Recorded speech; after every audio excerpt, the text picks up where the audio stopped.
sebelum kita memulainya, terdapat 4 asas dalam konseling kelompok.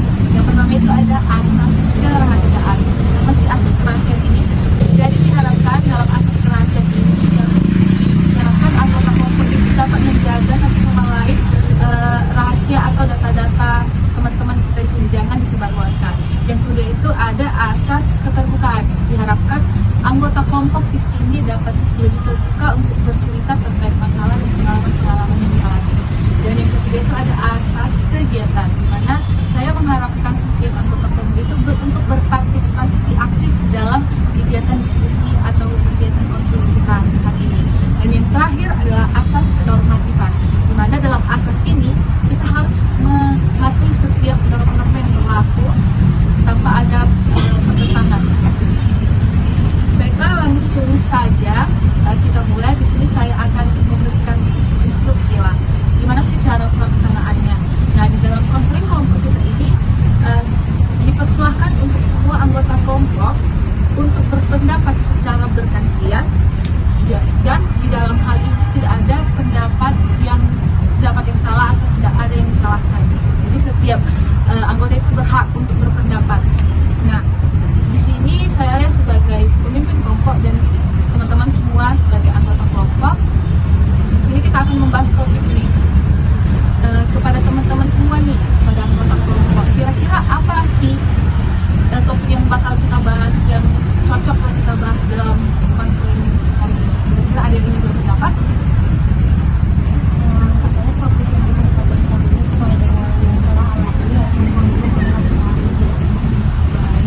Terima kasih sebelumnya, mungkin topik ini sesuai dengan yang dialami kakak. Terima kasih kepada kakak yang sudah mengajukan topik kita nih kan. Jadi kepada teman-teman kelompok saya meminta nih, apakah teman-teman kelompok di sini sepakat terkait topik yang akan kita bahas sekarang? Sepakat. Baik, terima kasih. Di sini sebelumnya saya sebagai pemimpin kelompok izin bertanya nih pada kakak, bolehkah kakak menceritakan kronologis sehingga membuat kakak merasa sungguh nih saat melihat suami kakak? Apa yang kakak rasakan dan kakak alami?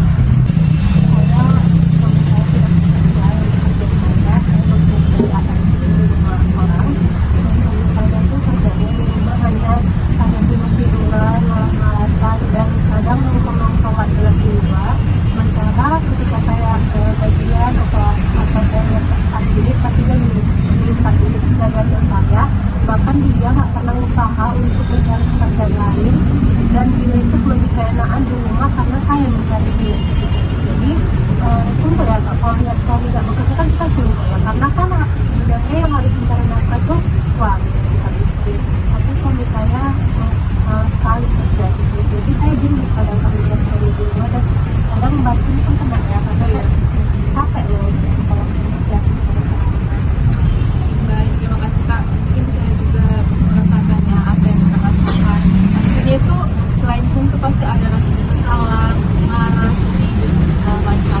Karena melihat ya, pasangan kita itu tidak mau membantu kita. Bahkan seharusnya nih suami ini kan pemimpin di rumah tangga, tapi dia tidak ada perjuangannya, malah kakak sendiri ini. Dan bahkan buat kesehatan kita kakak mungkin mengganggu, kakak bekerjakan semuanya, kakak udah sampai itu sampai kita. Nah, mungkin di sini saya berikan kesempatan kepada anggota kelompok. Kira-kira apa sih yang ingin ditanyakan kepada kakak ini terkait mungkin ya faktor penyebab dan segala macam? Apakah teman-teman ingin mendapat? Ya, kira-kira faktor penyebab yang membuat kakak suka itu apa? Faktor yang karena gini loh kak, yang buat saya suka itu karena suami itu kalau saya pulang, dia bukan membantu saya kalau saya bekerja, dia juga membantu di rumah, kayak ilustrasi dari yang dari rumah atau yang cuci, ini sedikit membantu saya lah. Jadi saya kan kalau yang kerja di rumah nggak terlalu capek kan, jadi saya terbantu. Ini nggak, malah nanti berantakan teman-teman yang pekerjaan saya, sehingga kan saya lebih capek ya. Kalau udah capek di rumah, di rumah lagi kan kayak bertumpuk kerja, nggak saling membantu gitu. Berarti kalau misalnya saya kerja, dia juga membantu dari rumah.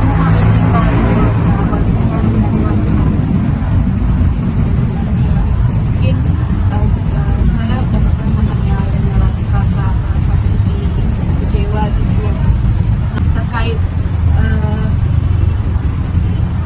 apa yang sudah dilakukan kakak ini.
kakak bisa ikut komunitas ibu-ibu sekitar di rumah, jadi bisa sharing. Jadi kakak juga bisa dapat bantuan sosial dari itu.